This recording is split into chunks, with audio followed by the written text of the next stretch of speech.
Dear learners, this video lecture is for the MA Education course, subject entitled Philosophical Foundations of Education.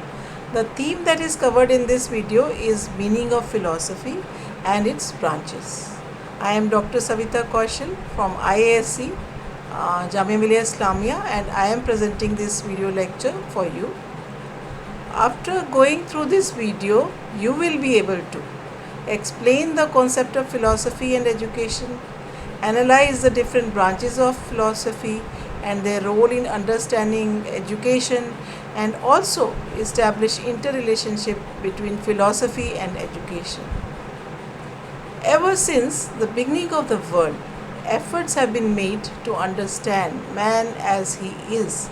Sometimes or the other, it must have come to your mind questions like who I am, what I am, where is my origin from, where am I going to, and many more questions of this kind. The hardest task for a man is to know about himself. In that context, through philosophy, a systematic inquiry about man and the realities of life have been made. It is philosophy that has interpreted man and his life. So we can also say that philosophy is the science of all sciences. As you know, the term philosophy, it has been derived from two Greek words. These are philos and sophia. Philos means love and sophia means wisdom. So the word philosophy means love of wisdom. Here word wisdom is not only restricted to knowledge, but it also continuously seeks insight into basic realities: the physical world, life, mind, society, knowledge, and the values. In this sense, philosophy is search for wisdom and truth. Various definitions of philosophy have been made by different philosophers and educationalists. Plato in the document Republic says, "He who has a taste for every sort of knowledge and who is curious to learn and is never satisfied may be just termed as a philosopher." Now let's see what are some of the definitions which have been given by different educationists and philosophers. So as a learner, you'll see that different philosophers have given different definitions of the term philosophy. You may find that some of them have laid emphasis on the psychological facts and the others gave importance to the values. Philosophy raises questions in the mind and again it inspires a person to get the answer of the questions from the pursuit of his or her existing knowledge, experiences, or creating new knowledge. It raises the following questions to get the appropriate answers to it. What is knowledge? What is the world? Who has created the world? Is there a God? Who am I?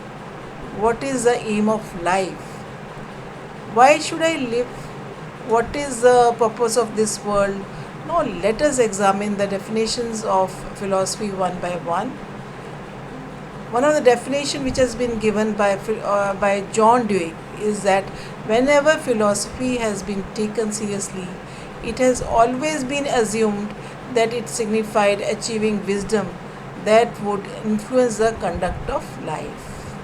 Edgar Brightman, he said that philosophy is essentially a spirit or a method of approaching experience rather than a body of conclusions about experience. As per Karl Marx, philosophy is the interpretation of the world in order to change it. Bertrand Russell, he stated that philosophy is like other studies aimed primarily at the knowledge. Between science and philosophy, the very closest relationship exists. This was stated by Patrick. He further stated that these relationships spring from the same root, the love of knowledge, and they aspire to the same end, the knowledge of reality. While science describes the facts, philosophy interprets them. Now Roy Wood Sellers, he stated that our subject is collection of sciences such as the theory of knowledge, logic, cosmology, ethics and aesthetics, as well as a unified survey. So you can see from these definitions that there is a distinct link has been established with the science also as a subject in case of philosophy. Now Huxley, he stated that men live in accordance with their philosophy of life, their conception of the world. This is true even of the most thoughtless. It is impossible to live without metaphysics. Now, another definition which was given was by J.S. Ross. He stated that philosophy and education are like the two sides of the same coin. The one is implied by the other. The former is contemplative side of the life, while the later is the active side. Philosophy is a science which discovers the real nature of supernatural elements, and this definition was given by Aristotle. Dr. S. Radhakrishnan stated that philosophy is a view of life. It gives a direction to the life, offers a design for living. As per Herbert Spencer, philosophy is concerned with everything as a universal science.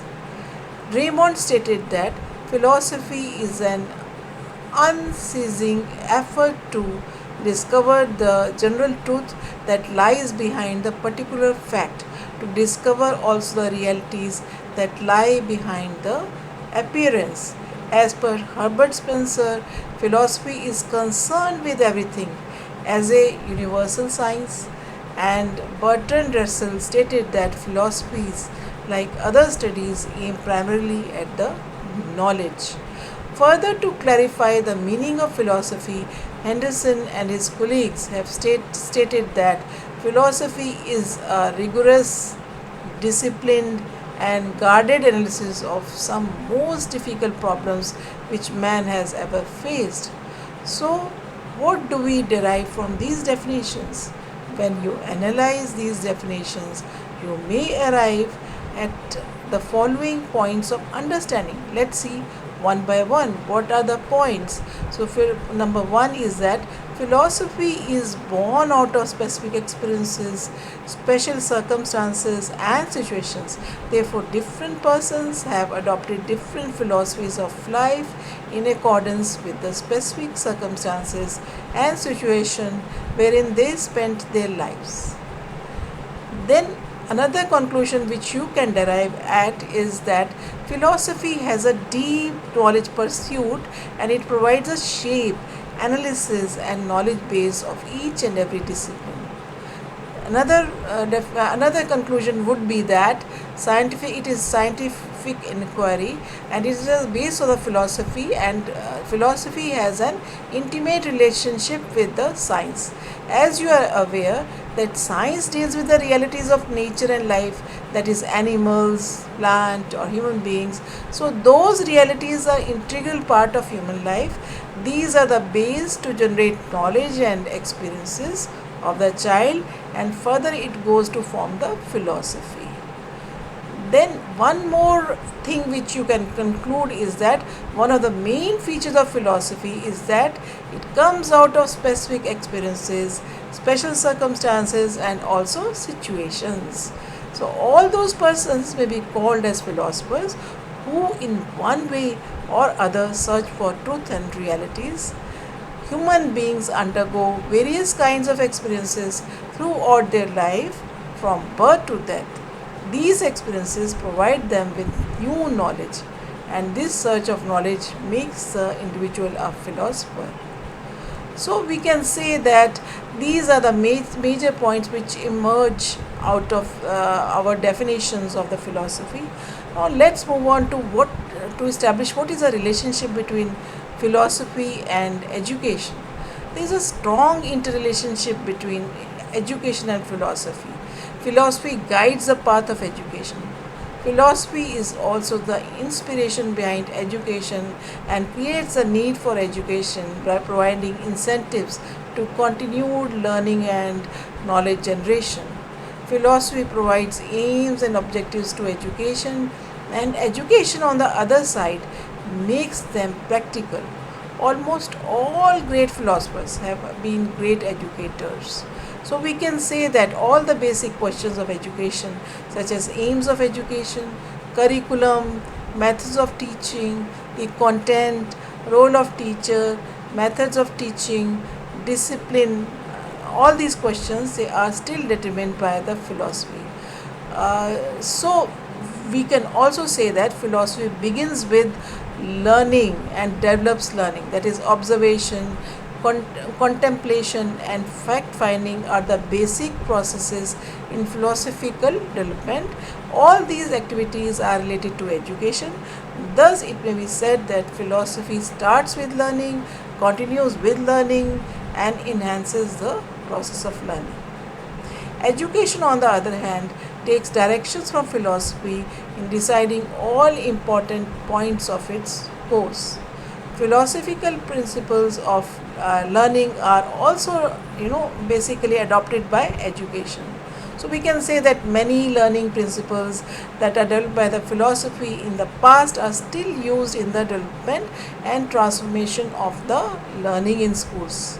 So these principles, if you go into depth, you will find that these principles include discussion, question and answer, lecturing, logical thinking, experimentation. So in this aspect, education owes much to the philosophy. Education, on the other hand, has contributed much towards developing novel learning methods and contributed towards developing advanced methods of philosophical inquiry.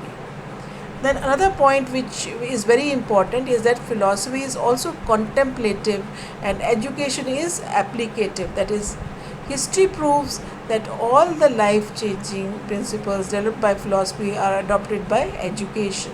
So we can see that there are, different education systems which have prevailed in India in different time periods of history. They adopted the philosophical principles of their own, practically and also from other perspectives also. Then another perspective which emerges out is that the absolutism of philosophy is balanced by education. That is, many principles of philosophy have been too ideal to be implemented practically.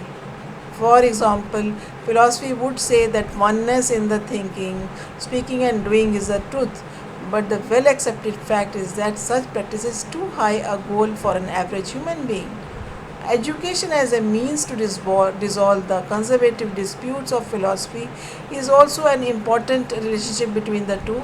That is, a dispute between the structure and principles of natural, idealistic, humanistic and pragmatic theories of philosophies is as old as the emergence of these theories. The originators and followers of these theories could do nothing to bring harmony among the basic principles of the existing theories. But the modern education system is wise enough to accept the suitable principles of different educational philosophies quite harmoniously. In any system of schooling, we may easily observe the principles of natural, idealistic, humanistic, pragmatic, and other prominent theories working for the good of education and educant. And philosophy and education are both working for the human good. So that is a basic thing which also emerges out. That is, philosophy since its beginning has done much to make human life more and more contemplative and also contented. It has suggested that man should be more and more contemplative and gave importance to the basic realities of life. Philosophy has inspired man to live an ideal life with being driven away by worldly pleasures. Education is another aspiring, you can say it is an inspiring agent to guide mankind towards the ultimate good. So education takes the help of philosophy in taking principles and examples of ultimate goals of life and ensures their implementation in the real life. Another aspect is that there is a direct correlation between the philosophical opinions and educational practices. Psychologists who study human personality recognize that a personality can be broken down into certain factors or dispositions, clusters of statements to which someone assents can be highly correlated with the cluster of actions in which he engages. It would seem reasonable that there should be a correlation between the advocacy of a set of philosophical opinions and the tendency for an educational practitioner to behave in a certain way in the classroom. So you can understand that there is a direct correlation between the philosophical opinions and also the educational practices. Then philosophy and education, they are, basically both of them, they are cultural institution, because if philosophy is viewed as a ideological, then it serves as a verbal battleground between the express rationalization of vested interest. Education, on the other hand, is also an agency of ensuring the acculturation of upcoming generations studying in schools. And we can see that there is a correlation. This correlation is so time tested and reliable that there is no sign of imbalance between the two. So we can see that there is a sense of relationship between philosophy and education. So let's move on. There are certain branches also of philosophy. So let's see what are they. Even though knowledge is the main function of philosophy, it also discusses science, realities, and values of life. So there are four branches of philosophy. They are metaphysics, epistemology, axiology, logic. So what is metaphysics? Metaphysics, basically, you can see that it is a derivative meaning when we draw out the meaning of it. Metaphysics is the science of what is beyond the physical. It means the term metaphysics discusses the ultimate reality which is beyond the physical world. The term metaphysics, it is derived from meta. Meta means after, and physics means science. So meaning of metaphysics is after science. The term after science is abstract in nature, and it may be little spiritual to realize it also. And when we go on to further into metaphysics, many philosophers would also say that metaphysics is a theory of reality. Metaphysics implies the study of the nature of ultimate reality, and it involves speculation about the nature of existence. It asks questions what is genuinely real. The belief about the nature of reality determines how one perceives relationships to the universe and to the society. Their beliefs raise most important questions like what is real, what is not. It begins to provide the answers to the various questions of this sort, that is there a spiritual realm of existence, or is reality material? What is the origin of the universe? Is it inherently purposeful by its own design, or do we create our own purpose? So metaphysics helps in their speculations regarding the nature of reality and accordingly draw various conclusions. It is therefore metaphysics is also called theory of reality. You will be amazed to know that metaphysics is also related with education. Now you may be curious to know that how metaphysics is related to educational theory and practice. It is related to these aspects in many ways. That is, the subject or areas of studies, experiences, and skills in curriculum reflect the conception of reality held by the society that supports the educational institutions. Many school subjects, such as history, geography, chemistry, they and so on, they describe certain dimensions of reality to the student. In high school science, if a student concludes the discussion on evolution that the universe as a whole has no purpose, it follows that his or her life has to mean only as he or she personally derives that it should. Accordingly, different disciplines are having a knowledge base as well as it addresses the reality of the knowledge, which implies metaphysics. With addressing the knowledge aspects, the metaphysical views of contents in the area of study are being properly taken care of while designing school textbooks, curriculum, and also methods of teaching. Now, let's see what is epistemology. That is the second branch of philosophy. Epistemology is defined as theory of knowledge. It is a branch of philosophy which investigates the origin, nature, methods, and processes of acquiring knowledge. In other words, the nature and worthiness of knowledge, methods of acquiring knowledge fall under epistemology.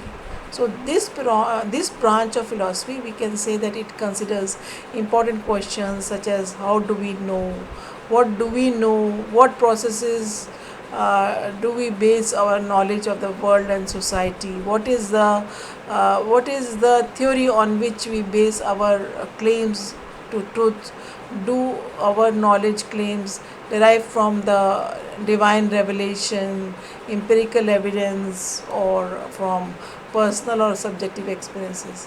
All these kind of questions address a knowledge pursuit. So they are the basically we can say that they are epistemological terms which are coming here. So origin of knowledge may be from objectivism, we know that, pragmatism, or it could be from interpretivism. So objective knowledge may be acquired through empiricism, which is possible through sensory experiences. According to objectivism, knowledge exists and it is real, so there is no need to construct knowledge. Another type of knowledge acquisition is through pragmatism, as it emphasizes that there is no single truth of knowledge. Knowledge could be tested, experimented. It also says that it can be interpreted, experienced, and also created. So another way is interpretivism, that focuses on knowledge that could be constructed. Knowledge is not uniform or identical, rather it may exist in multiple forms. Every individual has the ability to interpret the facts, link their experiences with the existing knowledge, and also to construct their own knowledge. Now, when we try to establish a relationship between the epistemology and education, we can say that the narrative of the term epistemology is present in all the discipline. We often say that there is a disciplinary knowledge.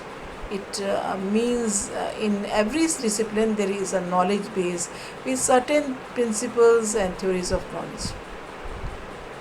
As an example, in psychology we have certain principles and theory. Similarly, in education we have many pedagogical principles that helps us to understand the concept and to teach that concept by using a suitable pedagogy.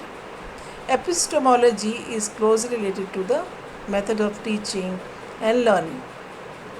For instance, an idealist may hold that knowledge based on ideas which are present in the mind but they are not known to the individual. The appropriate educational method for an idealist would be Socratic dialogue, in which the teacher attempts to bring latent ideas to the student's consciousness by asking the leading questions. On the other hand, the existentialist contends that we create our own knowledge by choosing what we wish to believe. It is therefore difficult to say the existence of discipline without a knowledge. And it is also, we can say that epistemological philosophy also emphasizes that discipline has a research base and a group of strong followers who conduct various researches in that discipline and bring changes. It also has an academic manifestation, and it is being taught in the education system as a subject or a discipline. Now let's move on to the third branch of the philosophy, that is the axiology. Axiology is one of the branches of philosophy which defines it as the theory of principles of values. The subdivision of axiology is ethics and aesthetics. Ethics refers to philosophical study of moral values and conduct. Aesthetics is concerned with the study of values in the realm of beauty and art. Some school subjects such as art, drama, music, dancing, etc. fulfill aesthetic sense and make human life harmonious, balanced and also beautiful.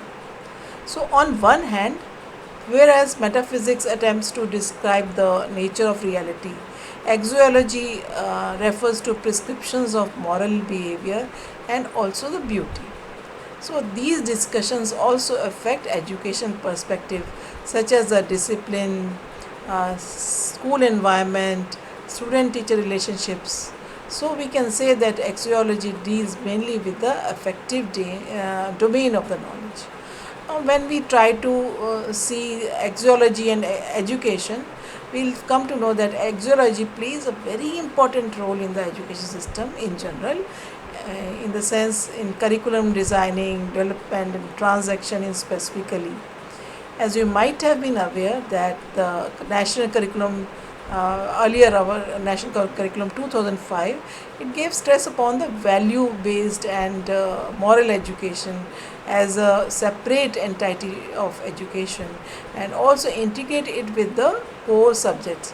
It is therefore integrating aesthetic sense and also morals also into it.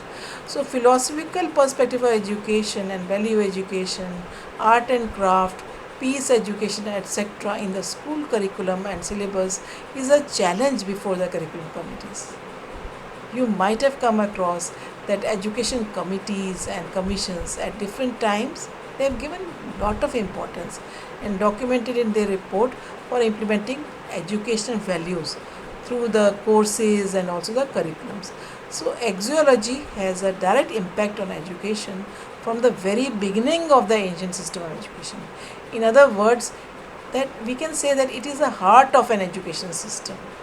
The concept of life skills, you must be aware of all these, that is such as life skills such as self-awareness, critical thinking, decision making, effective communication, coping with stress, uh, empathy, then problem solving, interpersonal relationships, and also coping with emotions and their integration in the schooling and education also emphasizes the importance of axiology and education. Now let's move on to the fourth branch, that is the logic. By definition, logic is a method of reasoning. From this term you can derive, basically it is a method of reasoning that involves a series of statements, each of which must be true if the statement before it is true. So logic is a branch of philosophy that deals with the correct and logical thinking. It is concerned with how one organizes and sequences one's thinking and forms the arguments according to a coherent pattern, and that one organizes his or her own supporting evidences to make a case for or to explain something. The two major patterns of logic are deduction and induction. In deduction, one moves from general statement or principle to a specific case or examples, whereas in induction one moves from particular examples to generalization, that is establishes a theory or principle. Now I would like to explain you this with the help of an example, that is, if you see, that is I would like to give an example of a deductive principle through this small narration, that is, listen to this narration carefully. All men are mortal. Rohan is a man, therefore Rohan is mortal. So in this deductive principle we move from general statement, that is general statement, you remember what it was, all men are mortal. Now we are moving to a specific case, that is a case of Rohan, that is Rohan is a man, so Rohan is mortal. Now let's examine inductive principle. Listen to this statement again very carefully. This will be different from the previous one, which involved deductive method. So Rohan is mortal, Alam is mortal, John is mortal, Harpreet is mortal, Ankit is mortal. The above specific instances imply that they are human beings. So we can say that all human beings are mortal. So we can say that in inductive principle, the person moves from specific instances, cases, or situations to a larger generalization. So in this context, it is important to point out that we all know that educational practices engage in certain kind of discourses by doing education experiments and also observations. So further, those theories, education theories and principles also, which are derived out of the discourses, they get implemented by using teaching, learning techniques and methods. So here, that is how the logic comes into play. Then let's move on to see what philosophy is, and how does philosophy is related to education. So we can say that philosophy is a means of development of human life. Philosophy also determines the education, and philosophy aim of the philosophy also talks about the aims of human life, and education plays a role as a means of achieving these aims. So both philosophy and education are integrally and interdependently related to each other. Philosophy and education are like the two sides of the same coin. The one is implied by the other, and the same is the contemplative side of the life, while the later is the active side. Philosophy is thinking process of life, and education is functional part to materialize the thinking process. Educational problems are discovered in the educational discourses, and it has somehow a link with philosophy to theorize it and to way forward for solving that problem. Therefore, it is important to understand philosophy before understanding the educational objectives, system, organization, and also the teaching method. So, basically, philosophy determines the real destination towards which education aims at. Philosophy also determines the goal of life and also provides suitable and effective guidance and supervision for education to achieve the goal.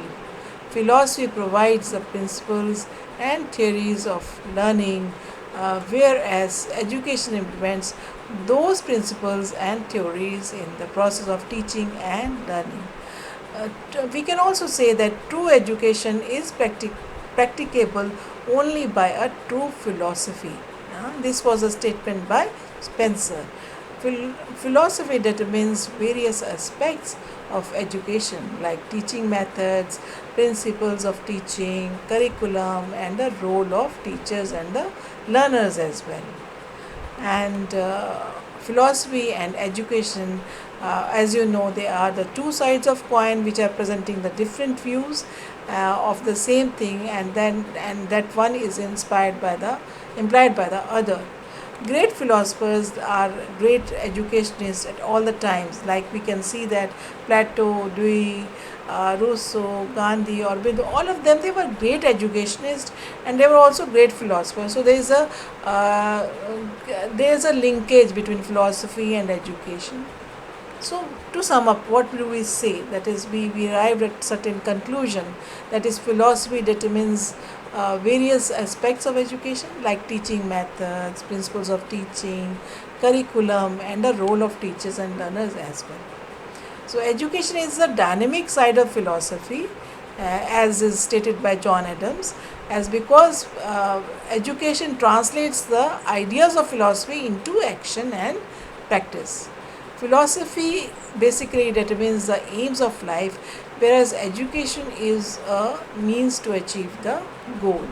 So now you can see I am showing you the references which have been used in the next two slides. I'm showing to you the references which I have used for presentation, making this presentation for you. And thank you, and we look forward to another session with you. Thank you so much. Thanks.